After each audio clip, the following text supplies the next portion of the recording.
In your 40 years of mediating conflicts between warring factions around the world, what's the most important thing that you do that creates peace between the people involved? First, I never hear what they think.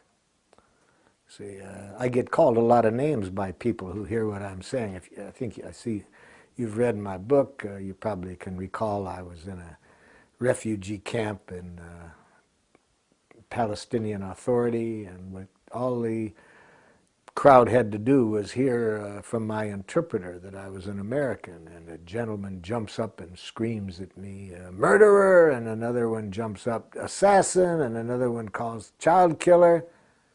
Within an hour, the guy that called me a murderer invites me to a Ramadan dinner at his house. I didn't hear what he thought of me. I connected to what he was feeling, what he was needing. As I walked into that refugee camp, there were hundreds of tear gas grenades all over the lawn, shot in the night before when they had a riot there. And on the side of each of the grenades was written, "Made in USA." So when this guy calls me murderer, hearing that I'm an American, I tried to hear, what is the guy feeling? And I said, "Sir, are you furious?" And then I tried to hear his needs. "Are you needing a different kind of support from my country than you're getting?" And he looks at me in a kind of a stunned way. Apparently that's not the way people respond to him usually when he screams at them. He said, "You're damn right. We don't have sewage. We don't have housing. Why are you sending these weapons?"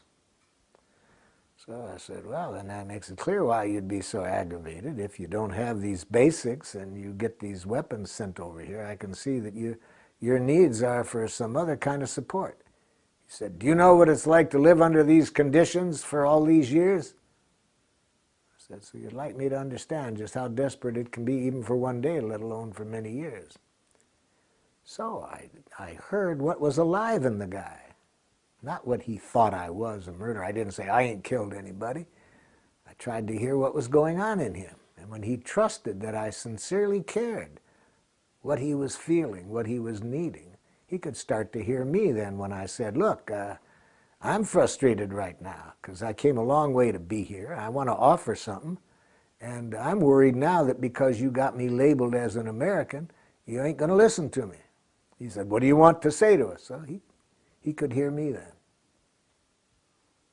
And incidentally, we have a school there now, one of the schools that we call a Nonviolent Communication school in that refugee camp. And whenever I go to that region, I'm well received hospitably in that refugee camp.